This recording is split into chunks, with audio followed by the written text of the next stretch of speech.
আসসালামু আলাইকুম। প্রিয় দর্শক, অন্য মঞ্চের আলাপ চাইতায় আপনাদের সকলকে আমন্ত্রণ জানাচ্ছি। গতকাল ছিল 10 মে 2026 রবিবার। বাংলাদেশের 2.5 কোটি সনাতনী ভাই এবং বোনেরা, আপনাদের জন্য গতকালকের দিন অর্থাৎ রবিবারের দিনটি কি স্বাভাবিক ছিল? আরো ব্যাখ্যা দিয়ে যদি বলি, রবিবার সবার জন্য যেমন ছিল আপনাদের জন্য কি একই রকম ছিল? আমার কাছে মনে হয়েছে ছিল না। এই দিনটি আপনাদের স্বাভাবিক কাটে নাই। গতকাল বর্তমান সরকার যে ঘটনা ঘটিয়েছে, এইটা নিঃসন্দেহে বাংলাদেশের সংখ্যালঘু সম্প্রদায়, বিশেষ করে বাংলাদেশের হিন্দুদের গালে এটা ছিল একটা চরম রাজনৈতিক চপেটাঘাত। সনাতনী জাগরণ জোটের মুখপাত্র চিন্ময় কৃষ্ণ দাস ব্রহ্মচারী, তার জামিন আবেদন গতকাল হাইকোর্ট খারিজ করে দিয়েছে। সেই সাথে বাকি আরো যে 4টি মামলা, সেই মামলার ভাগ্য ঝুলে আছে আজকের দিনের সিদ্ধান্তের উপর। দেখা যাক আজকের দিনে কি সিদ্ধান্ত আসে। যারা ভেবেছিলেন বিএনপি নির্বাচিত সরকার, তারা এলে সব ঠিক হয়ে যাবে, আর যারা বড় বড় হিন্দু নেতাদের আশ্বাসে বুক বেঁধেছিলেন, তাদের গতকালের রায় একটি কঠিন বাস্তবতার মুখোমুখি দাঁড় করিয়েছে, এটা বলতে বাধ্য হচ্ছি। দেখেন, বিএনপি কখনোই সংখ্যালঘুদের পক্ষে ছিল না। সিরাজগঞ্জের পূর্ণিমা রানী শীলের কথা আপনাদের মনে আছে? মনে পড়ে আপনাদের পূর্ণিমা রানী শীলের কথা? তৎকালীন সময়ে বাংলাদেশের গণমাধ্যমগুলার প্রথম পাতার শিরোনামগুলা দেখেন, বুঝবেন বাংলাদেশে কি পরিমাণ হিন্দু নির্যাতন হয়েছে। 2001 থেকে 2006 বিএনপি বাংলাদেশে হিন্দু নির্যাতনের একটা রোল মডেল দাঁড় করিয়েছিল। বাংলাদেশের সনাতনী ভাই বোনেরা, আপনারা কি সেটা ভুলে গেছেন? সবকিছু ভুলে গেছেন? বিএনপি প্রেমী হিন্দু নেতাদের নিয়ে যারা এখনো মনে করেন রাজপথে রং বদলালেই সনাতনীদের ভাগ্য বদলে যায়, তাদের সময় এসেছে আয়নার সামনে নিজেদের দাঁড় করানোর। আপনারা কি আয়নার সামনে দাঁড়িয়ে কখনো ভেবেছেন? একটা প্রশ্ন, সেই নেতারা মানে গয়েশ্বর, নিপুণ রায়, গোবিন্দ প্রামাণিক, এছাড়াও আরো অনেকে যারা আছে, চিন্ময় প্রভুর ব্যাপারে তারা এখন কি বলবে? তাদের কাছে কোনো জবাব আছে? তারা কি আজও বলবে সনাতনী ভাই বোনেরা আপনারা ধৈর্য ধরেন, সময় আমাদের আসবে, সময় মতো সব হবে, এগুলা বলবে? আর আপনারা এগুলা বিশ্বাস করবেন? আপনারা কি ভুলে গেছেন ইউনূস সরকারের আমলের সেই পরিসংখ্যান? সরকার হয়তো পূজার ছুটি একদিন বাড়িয়ে দিয়েছিল, কিন্তু বিনিময়ে আপনারা কি পেয়েছিলেন? 5,000-এর বেশি সংখ্যালঘু নির্যাতনের ঘটনা ঘটেছে ইউনূসের শাসনামলে। 5,000 মানুষের কান্না ওই একদিনের ছুটির আনন্দ দিয়ে কি মুছে ফেলা সম্ভব? আপনারা কি মুছে ফেলতে পেরেছেন? হ্যাঁ, এটা সত্যি, বাংলাদেশের সংখ্যালঘুরা খুব অল্পতেই খুশি হয়ে যায়, একদিনের ছুটি বাড়াতেই তারা উল্লাস করে। কিন্তু পিঠের উপর যে 5,000 বেত্রাঘাতের দাগ পড়েছে, সেটা কি তাদের বোধ শক্তিতে আঘাত করে না? সংখ্যালঘু ভাইয়েরা, আপনাদের প্রশ্ন করছি, আপনাদের বোধ শক্তিতে আঘাত করে না? আপনারা যারা বিএনপির আমলের কথা ভুলে গেছেন, তাদের একটু মনে করিয়ে দিই, মাত্র 2.5 মাসে 1/2 শতাধিক হিন্দু খুন হবার ইতিহাস বাংলাদেশে আছে। ধর্ষণ এবং নিপীড়নের ঘটনা আমি বাদ দিলাম, শুধুমাত্র হত্যার ইতিহাস। 2.5 মাসে 1/2 শতাধিক হিন্দু। বিএনপি এখন ক্ষমতায়, আবারও পূজার ছুটি হয়তো বা 2-1 দিন বাড়িয়ে দেবে, আপনারা সে আনন্দে গদগদ হয়ে নাচানাচি করবেন। হয়তো জেলায় জেলায় কয়েকটা মডেল মন্দির নির্মাণ করে দেবে, আর আপনারা তখন সেটা দেখে গদগদ হয়ে আনন্দে উল্লাসে বিএনপিকে ধন্যবাদ জানাবেন, যেমনটা নির্বাচনের সময় ভোট দিয়েছেন। এটাই কি আপনাদের পরম শান্তি? মানে মন্দির নির্মাণ করা, 2-4 দিনের ছুটি দেওয়া, নগণ্য কিছু বিষয় আপনাদেরকে সহায়তা করা, এগুলাই আপনাদের পরম প্রাপ্তি? আপনাদের পিঠের চামড়া যে বারবার তোলা হচ্ছে, সেই বোধশক্তি আপনাদের কবে হবে সনাতনী ভাই বোনেরা? আলিফ হত্যা মামলায় চিন্ময় প্রভুর জামিন প্রশ্নে গতকাল বিচারপতি KM জাহিদ সারোয়ার এবং বিচারপতি শেখ আবু তাহেরের বেঞ্চে যে রায় দিয়েছে, সেইটা থেকে আপনাদের শিক্ষা নেওয়া উচিত। আইন তার নিজস্ব গতিতে চলে, এটা আমরা জানি, কিন্তু পৃথিবীর ইতিহাসে, বিশেষ করে বাংলাদেশের ইতিহাসে, এইটা সব থেকে প্রচলিত মিথ্যা কথা। আইন বাংলাদেশে কখনো নিজস্ব গতিতে চলে না।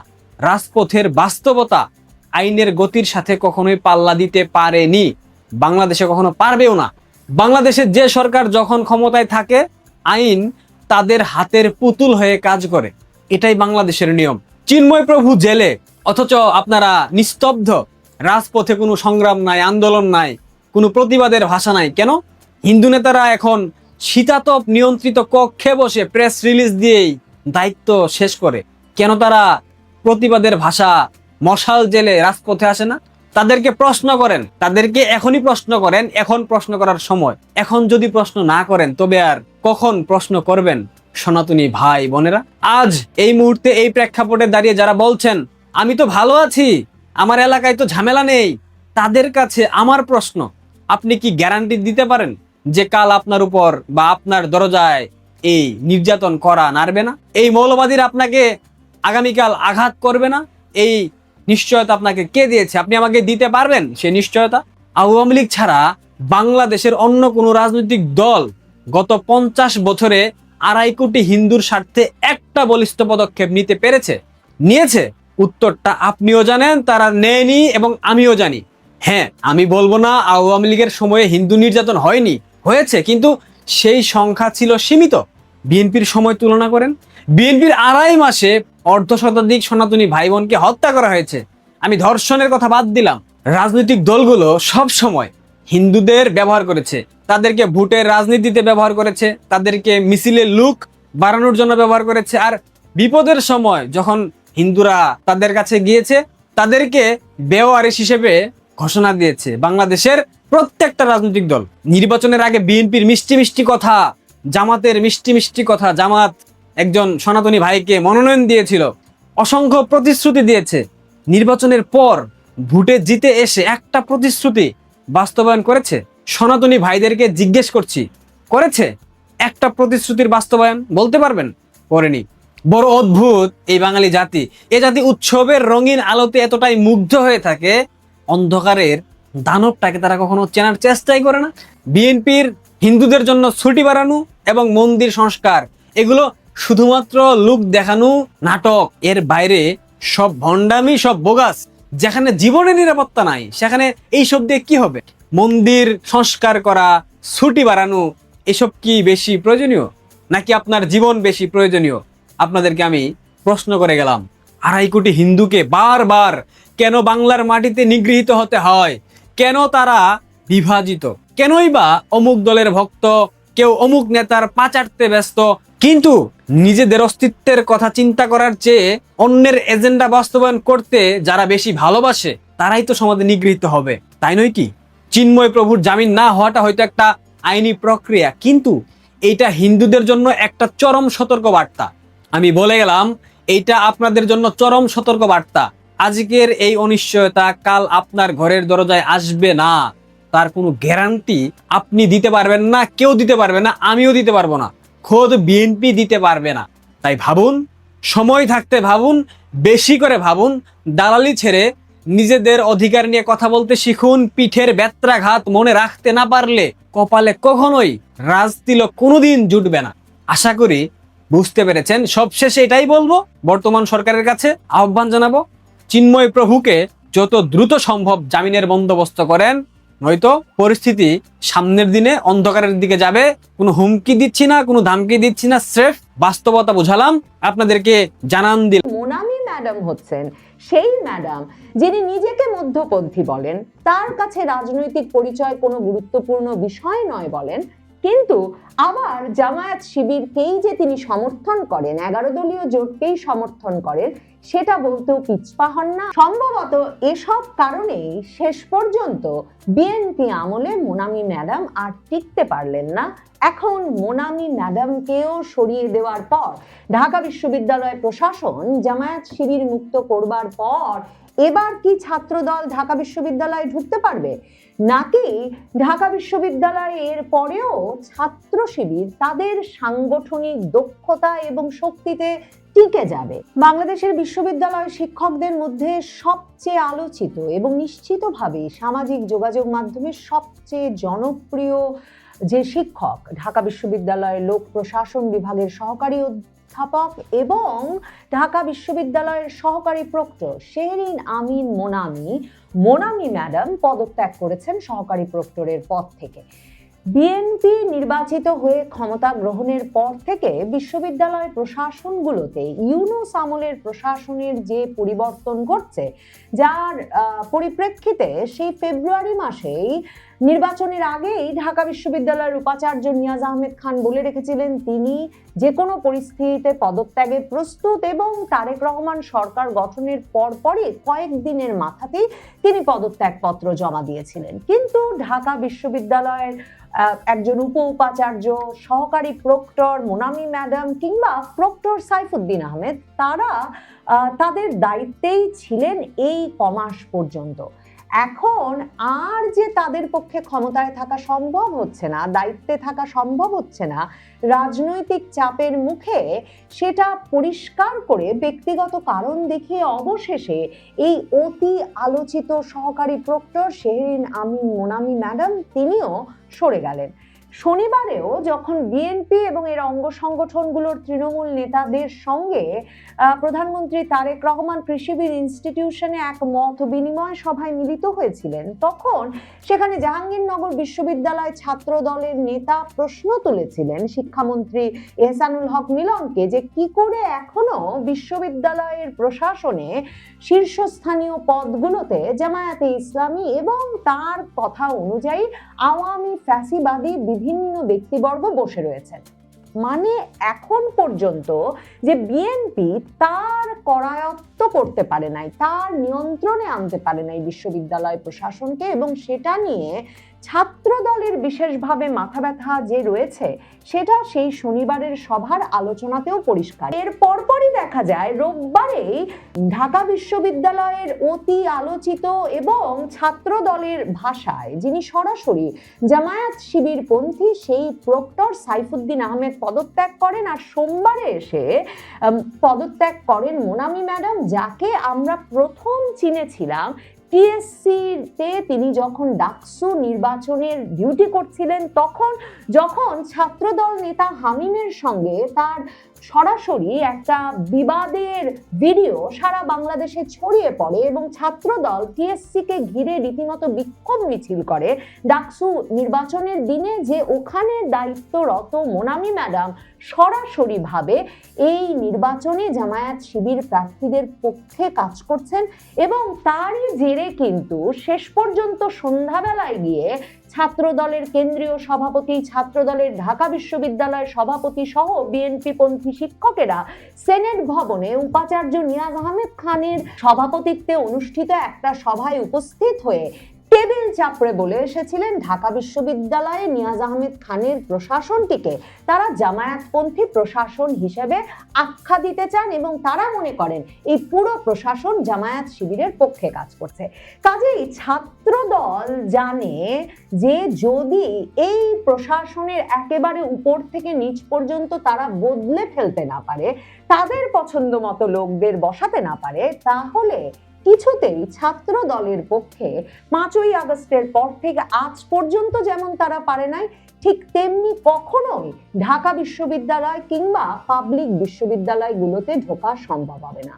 কিন্তু ছাত্র শিবির যাদের জোরে বেরিয়ে এসেছিল আগস্টের পর সেপ্টেম্বর মাস থেকে, এবং সেপ্টেম্বর মাসে প্রথম পাবলিক বিশ্ববিদ্যালয়ে ছাত্র শিবিরের কমিটি মানে কে সভাপতি কে সহসভাপতি এসব ঘোষণা দিয়ে বেরিয়ে আসা শুরু হয়েছিল এই ঢাকা বিশ্ববিদ্যালয়ে। ঢাকা বিশ্ববিদ্যালয়ে নিয়াজ আহমেদ খান উপাচার্য চলে গেছেন, প্রক্টর সাইফুদ্দিন আহমেদ চলে গেছেন, এবং এখন যখন মোনামি ম্যাডামও চলে গেলেন, যিনি প্রকাশ্যে ফেসবুক স্ট্যাটাস দিয়ে বলেছেন যে তিনি একেবারে মন খারাপ করেন না যখন তাকে জামায়াত শিবিরপন্থী বলা হয়, সেই মোনামি ম্যাডামও যখন চলে গেলেন, তখন ছাত্র শিবির টিকতে পারবে ঢাকা বিশ্ববিদ্যালয় ক্যাম্পাসে, নাকি ছাত্র শিবিরকে আবারও সেই গুপ্ত রাজনীতির পথে যেতে হবে যেই গুপ্ত রাজনীতির কথা বলে বারবার খোঁচাখুচি করছে ছাত্রদল, এবং তার প্রেক্ষিতে ক্যাম্পাসে ক্যাম্পাসে ঢাকা বিশ্ববিদ্যালয়, চট্টগ্রাম বিশ্ববিদ্যালয়ে সরাসরি সংঘর্ষে উপনীত হচ্ছে ছাত্রদল আর ছাত্র শিবির।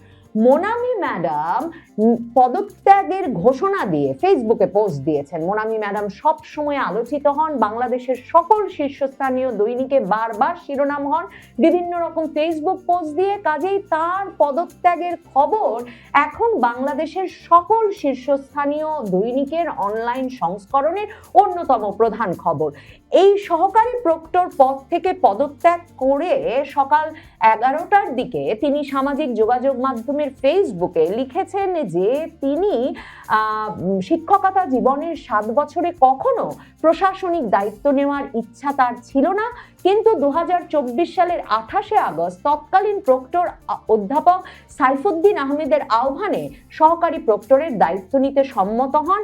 তিনি জানান, একজন তরুণ শিক্ষক হিসেবে এমন গুরুত্বপূর্ণ দায়িত্ব পাওয়া তার জন্য ছিল অত্যন্ত গৌরবের, সম্মানের। তার কারণ সাধারণভাবে প্রক্টোরিয়াল দায়িত্বগুলো খুব সিনিয়র টিচাররা পেয়ে থাকেন। কাজেই মোনামি ম্যাডাম সে বিষয়ে আবেগ প্রকাশ করে বলছেন যে এই যে সাইফুদ্দিন আহমেদ স্যার তাকে পছন্দ করে নিলেন, এই বিষয়টা ভীষণভাবে একটা সম্মানের বিষয় ছিল তার জন্য। আসলে এই যে তার এই স্ট্যাটাসটা থেকেও পরিষ্কার বোঝা যায়, মানে বিএনপি যখন বিশ্ববিদ্যালয়গুলোতে এক রকমের অসচেতন ছিল যে কারা বিশ্ববিদ্যালয়ের প্রশাসনে বসছে, কারণ সকল বিশ্ববিদ্যালয়ের শিক্ষক সমিতির রাজনীতিতে, শিক্ষক রাজনীতিতে বিএনপি জামায়াতপন্থী শিক্ষকেরা বরাবর একত্রে রাজনীতি করেছেন। যেমন ধরেন ঢাকা বিশ্ববিদ্যালয়ে বরাবরের সাদা প্যানেলে রাজনীতি করেছেন, নির্বাচন করেছেন একত্রে একজোট হয়ে বিএনপি জামায়াতপন্থী শিক্ষকেরা।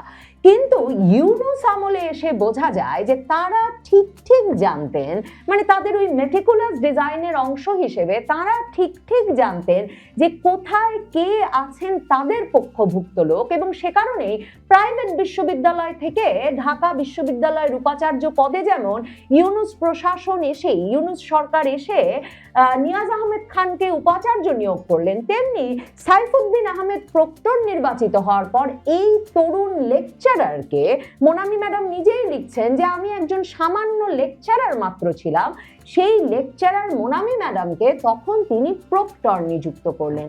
এবং এই মোনামি ম্যাডাম যখন প্রক্টর নিযুক্ত হলেন, সহকারী প্রক্টর নিযুক্ত হলেন, তখন থেকেই তিনি নানাভাবে তার সঙ্গে বা তার যে এক রকমের জামায়াত শিবিরের প্রতি একটা স্নেহ আছে, একটা মানে এক ধরনের তার এই অন্তর্ভুক্তিমূলক রাজনীতির প্রতি সমর্থন আছে। কারণ যখন সেপ্টেম্বরে ছাত্র শিবির বেরিয়ে এলো ঢাকা বিশ্ববিদ্যালয়ে, সাদিক কায়েম সহ যারা কিনা একসময় ছাত্রলীগের রাজনীতির সঙ্গে জড়িত ছিলেন এবং পরে জুলাই আগস্টে যারা বৈষম্য বিরোধী ছাত্র আন্দোলনের নেতৃবৃন্দ হিসেবে পরিচিত পেয়েছিলেন, সেপ্টেম্বরে যখন তারা বেরিয়ে এসে ঘোষণা দিলেন যে তারা বহু বছর ধরে ঢাকা বিশ্ববিদ্যালয়ে ছাত্র শিবিরের রাজনীতি করছেন এবং তিনি ছাত্র শিবিরের সভাপতি হিসেবে দায়িত্ব পালন করছেন, তখন অনেকেই খুবই প্রতারিত বোধ করেছিলেন। কারণ অনেকেই ছাত্র শিবিরের রাজনীতিকে ঢাকা বিশ্ববিদ্যালয়ে এক রকমের প্রবেশাধিকার দিতে কিছুতেই প্রস্তুত ছিলেন না। 1990 সাল থেকে ছাত্রলীগ, ছাত্রদল, বাম ছাত্র রাজনীতির দলগুলো মিলে এক রকমের সিদ্ধান্ত গৃহীত হয়েছিল যে কিছুতেই ছাত্র শিবিরের রাজনীতিকে ঢাকা বিশ্ববিদ্যালয়ে ঢুকতে দেওয়া হবে না। এবং যখন এই সাদিক কায়েমরা বেরিয়ে এসে বিশ্ববিদ্যালয় প্রশাসনের সঙ্গে সভা করতে বসলেন, তখন কিন্তু ছাত্রদল রীতিমতো মিছিল নিয়ে গিয়ে তার প্রতিবাদ জানিয়ে এসেছিল। তখন এই মোনামি ম্যাডাম ফেসবুকে স্ট্যাটাস দিয়ে বলেছিলেন যে এই যে ছাত্র শিবির যে বেরিয়ে এসেছে এবং সেই ছাত্র শিবির বেরিয়ে এসে যে ঘোষণা দিয়েছে যে তাদের একজন বড় নেতা হচ্ছেন, যে পূর্ণাঙ্গ কমিটি প্রকাশের পর যে সেখানে সাংগঠনিক সম্পাদক হিসেবে রয়েছেন তার নিজের ছাত্র, তার ডিপার্টমেন্ট লোক প্রশাসন বিভাগের ছাত্র মহিউদ্দিন খান, তখন তিনি স্ট্যাটাস দিলেন যে যদি মুহি শিবির হয়ে থাকে তাহলে শিবিরই ভালো।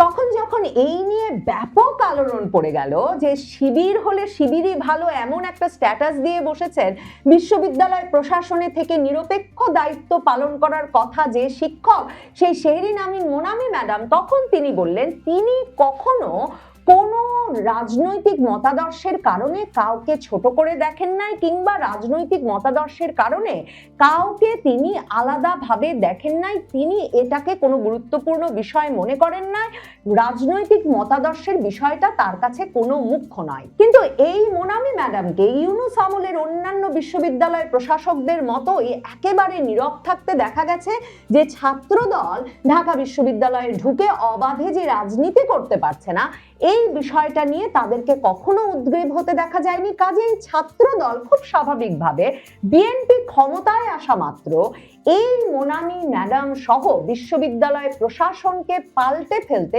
সবচেয়ে বেশি উদ্গ্রীব হয়েছে, উদ্যোগী হয়েছে। ঢাকা বিশ্ববিদ্যালয় ছাত্র সংসদ মানে ডাকসুর যে কোনো অনুষ্ঠানে, সাদিক কায়েম ফারহাদদের যে কোনো অনুষ্ঠানে একেবারে সামনের সারিতে গিয়ে উপস্থিত হতেন শেহরিন আমিন মোনামি ম্যাডাম। আবার তিনি জামায়াতে ইসলামীর অনুষ্ঠানে গিয়েও হাজির হয়েছিলেন জাতীয় নির্বাচনের আগে। জামায়াতে ইসলামীর ইশতেহার ঘোষণা অনুষ্ঠানে তিনি হাজির হবার পর যখন আবার সামাজিক যোগাযোগ মাধ্যমে এটাকে প্রমাণ হিসেবে হাজির করা হয় যে আগেই বোঝা গিয়েছিল যে এই মোনামি ম্যাডাম জামায়াত শিবির সমর্থকই বটে, তখন স্ট্যাটাস দিয়ে মোনামি ম্যাডাম জানান দিয়েছিলেন যে তিনি জাতীয় নাগরিক পার্টি এনসিপির কট্টর সমর্থক, তবে তাকে কেউ জামায়াত শিবির বলে আখ্যা দিলেও তিনি নিজেকে গর্বিত মনে করেন। তিনি বলেছেন যে গত ত্রয়োদশ সংসদ নির্বাচনে 12ই ফেব্রুয়ারির নির্বাচনে আমি 11 দলীয় জোটের সক্রিয় সমর্থক ছিলাম।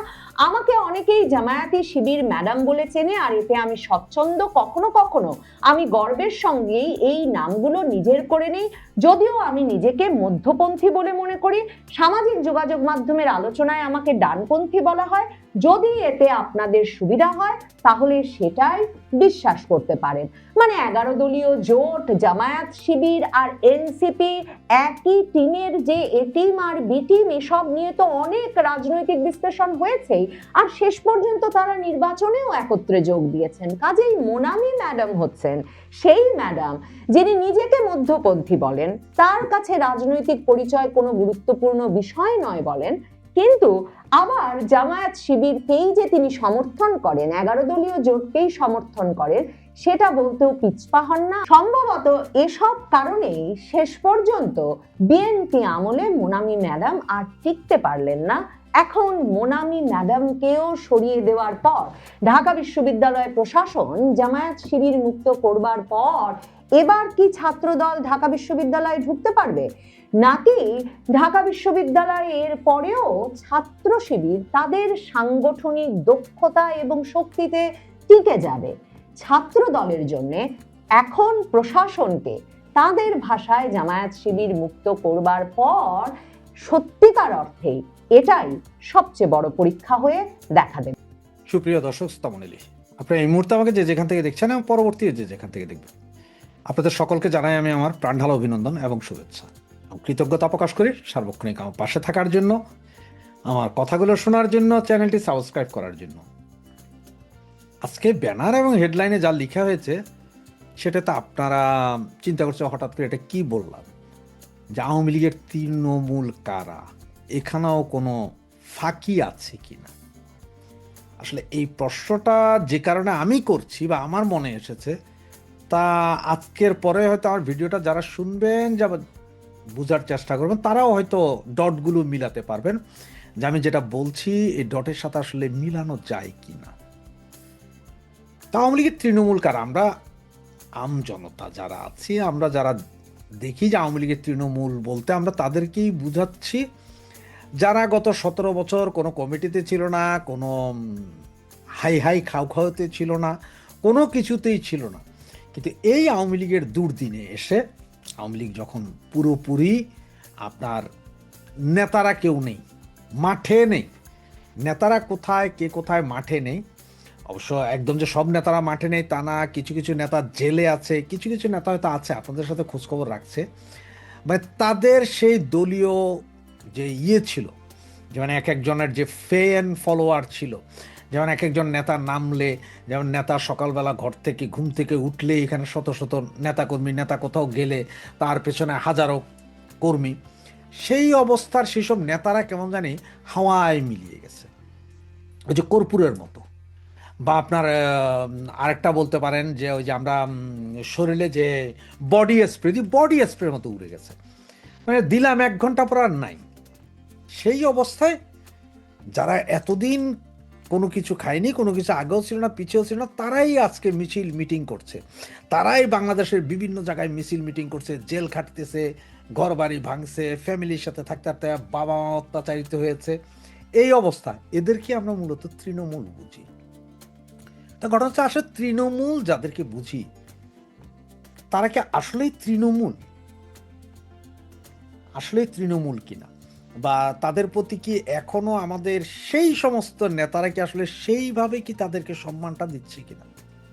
আপনার একটা এক্সাম্পল দেই, আপনারা অনেকেই যান এই হোয়াটসঅ্যাপ, মেসেঞ্জার, টেলিগ্রাম গ্রুপে অনেকেই যান কথা বলতে, এবং তখন দেখবেন যে সেখানে একটা পোস্টার দেওয়া হয়, ধরেন অমুক ভাইয়ের প্রধান অতিথি মানে বিশাল নেতা, এরপরে সভাপতিত্ব করবেন অমুক ভাই, আরও 4-5 জনের নাম আসলো আজকে ভাইয়ের বক্তৃতা শুনতে, তৃণমূলের সাথে কথা বলবেন ভাই তখন আসেন। তো নেতাজি যখন আসেন, নেতাজি সুভাষচন্দ্র বসু, নেতাজি আসার আগে আপনাদের সবাইকে ওই বিভিন্ন নেতারা বলেন যে আপনারা সবাই 1 মিনিট করে বলবেন, 30 সেকেন্ড বলবেন, এর বেশি বলতে পারবেন না। তখনও নেতা আসেনি। মিটিং শুরু হলো ধরেন সন্ধ্যা 7টায়, 10টা পর্যন্ত মিটিং চলে, একজন বলতেছে আমি অমুক জেলার নেতা, আমি তমুক জেলার নেতা। এরপরে নেতাজি সুভাষচন্দ্র বসু যখন আইসা পৌঁছান, তখন উনি আর কারো কথা শুনেন না, বা শুনলেও ওই সময় দেওয়া হয় ওই কোনো সেন্ট্রাল লিডারের চামচা, কোনো ওয়ার্ড, কোনো থানা বা কোনো উপকমিটির নেতারা ওনারা একটু জ্ঞানগর্ভ বক্তৃতা দেন, 2 মিনিট হোক আর 3 মিনিট হোক, এবং ওনারা বুঝান যে নেতা আমরা সব সামাল দিয়ে ফেলেছি, কোনো সমস্যা নাই। কারণ ওনারা বলার পরে এরপরে নেতাজি সুভাষচন্দ্র বসু বক্তৃতা দিয়ে আসতে শেষ। এই তো হয়। তো এখন আসেন যে তৃণমূল, আমি যেটা আগেই বলছিলাম যে তৃণমূলকে নিয়ে এমন কোন একটা পোস্টার কি হইতে দেখেছেন যা আজকে তৃণমূলের এই কর্মী আসবে যারা জেল খেটেছে, অত্যাচারিত হয়েছে, মিটিং করেছে, তারা আসবে, সুতরাং নেতাজিও আসবেন, নেতাজি আপনিও কথা বলবে, আপনি হয়তো প্রথমে বলবেন আগে যেমন তৃণমূল বলছে, এবার আপনি কথা বলবেন, এরপর আমার এই তৃণমূলের 3 জন 4 জন 5 জন বা 2 জন 1 জনই আসবে, তার কথা আপনারা সবাই শুনবেন, সে কি বলতে এটা শুনবেন, এরপরে মিটিং শেষ হবে। হইতে দেখছেন এখন পর্যন্ত? দেখেন নাই। আর যদি এভাবে কেউ করে, সেই মিটিংয়ে কোনো নেতা আসবে না, বলবে হ্যাঁ আমি এত বড় সেন্ট্রাল লিডার, আমারে বাদ দিয়া তুমি তৃণমূলের বেটা জেল খেটে আসছে 16 মাস 18 মাস, এখন সে এসে এখানে কথা বলবে, আমি তার কথা শুনতে আসছি কিনা। এটা হচ্ছে এরকমই হবে, ঠিক না? দেখি, যদি আপনারা আমার কথা যদি মনে না ধরে বা আমার কথা যদি আপনাদের বিশ্বাস না হয়, তাহলে কালকে চেষ্টা করেন, যে কোনো একজন নেতাকে বলেন, প্রস্তাব দেন যে নেতাজি আপনি আসবেন, অতীতে যেমন আপনি বক্তৃতা দিয়ে মিটিং শেষ হইতো এবং সবাই আপনার কথা শুনছে এবং আমাদেরকে চান্সই দেয় না, আমরা 1 মিনিট করে আগে কথা বলছি, যত ওই যে বিভিন্ন কমিটির সভাপতি, থানা, ওয়ার্ড, ওই মহানগর কমিটির নেতারা এসব বক্তৃতা দিছে, এরপর আপনার বক্তৃতা দিয়ে শেষ, এরকম হবে না।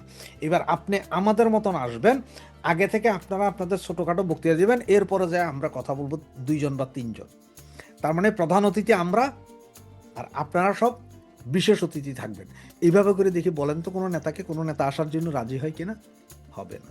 এই জন্যই বলছি, এখনো কি আসলে তৃণমূল কর্মী বলে বলে কি শুভঙ্করের ফাঁকি দেওয়া হচ্ছে কিনা, বা এই যখন ঘটনা, তার কারণ হচ্ছে আপনার বিভিন্ন জায়গায় দেখবেন নেত্রীও আসে, নেত্রীও কিছু কিছু মিটিংয়ে আসে। এখন নেত্রী সর্বশেষ ওনার বক্তব্য দিবেন, উনি বুঝে ঠিক আছে, কিন্তু ওই সময় নেত্রী যখন আসে, নেত্রীর সামনে, নেত্রী আসার পরে যদি 15 মিনিটের সময় থাকে যে নেত্রী এসে যান 15 মিনিট কথা শুনবেন, ওই সময় কোনো সেন্ট্রাল লিডার বা কোনো ওয়ার্ড, থানা বা মহানগর কমিটির নেতা ছাড়া বাকি তৃণমূলকেও কথা বলতে পারেন? আসলে আপনারা কি বলতে পারছেন নেত্রীর কান পর্যন্ত যে নেত্রী এই সমস্যা, নেতারা এই করছে? সেই চান্স আপনাকে দিবে না। সেই চান্স আপনাকে দিবে না কে? সেটা নেত্রী না, সেই চান্স আপনাকে দিবে না ওই সব ওই যে চাটুকার গ্রুপ যারা ওই যে অতীতের মতো এখনো ফেসবুক, মেসেঞ্জার বা আপনার অন্যান্য গ্রুপ কলগুলোকে মেনটেন করে, তারাই দিবে না আপনাদের। কারণ হচ্ছে যে ওরা চায় না যে নেত্রীর কান পর্যন্ত আপনার কথা পৌঁছাক, কারণ ওরা তো সার্বক্ষণিক, ওরা তো নেত্রী আসার সাথে সাথে নেত্রী আমি অমুক জেলার, অমুক থানার, অমুক ওয়ার্ডের অমুক নেতা, আমি বিশেষভাবে হাজারো ছেলেকে সহযোগিতা করেছি, 3000 ছেলে জামিন পেয়ে এসেছে, আমি আমার টাকা দিয়ে করেছি, এগুলোই বলবে। কিন্তু এইটা নেত্রী পর্যন্ত বুঝতে দিবে না যে আপনি আপনার বাপের জায়গা জমি সম্পত্তি বেচিয়া, আপনি 18 মাস থানায় থাকিয়া, জেল খাটিয়া আপনি নিজ চেষ্টায় বেরিয়ে এসেছেন, কোনো নেতা আপনার খবর নেয়নি। এই খবর নেত্রীর কান পর্যন্ত অতীতও দিত না, এই মুহূর্ত দিচ্ছে না। সেই জন্যে আমি প্রশ্নটা রাখছি যে আওয়ামী লীগের তৃণমূল কারা, যাদেরকে বলা হয় আওয়ামী লীগের প্রাণ ভ্রমরা, যাদেরকে বলা হয় আওয়ামী লীগের শক্তি, তারা কারা? তাদের কথা কি আজও এখন পর্যন্ত নেত্রীকানে পৌঁছানোর কোনো ব্যবস্থা করেছে এই নেতারা? নাকি এখনো তারা সেই সহমত ভাই লীগ চালু করে রেখেছে, যে তারা তাদের নির্দিষ্ট কিছু লোকজন দিয়ে কথা বলাবে, পরে ওনারা বক্তৃতা দেবে, এরপরে নেত্রী বা কোনো সেন্ট্রাল লিডার বক্তৃতা দিয়ে মিটিং শেষ? আজকে থেকে আপনারা দাবি জানান যে সেন্ট্রাল লিডারদের সামনে আমাদের সময় দিতে হবে, যে আমরা 5 জন কথা বলবো, নেত্রীর সামনে আমরা 5 জন তৃণমূল কথা বলবে, যারা জেল খেটে এসেছে, যারা রাস্তাঘাটে মিছিল করছে, মিটিং করছে, কাঁপায়া রাখছে এখনো দেশে, সারা দেশে এখনো যেসব ছেলেপেলেরা নিজের জীবনের মায়া ত্যাগ করে, পরিবারের মায়া ত্যাগ করে এখনো আওয়ামী লীগের স্লোগান তুলছে, তারাই আগে কথা বলবে, তারা কথা বলবে, কোনো নেতা না। এটাই হওয়া উচিত এবং এটার দাবি জানানো উচিত। এই জন্য আমি কথাটা বললাম। জয় বাংলা, জয় বঙ্গবন্ধু।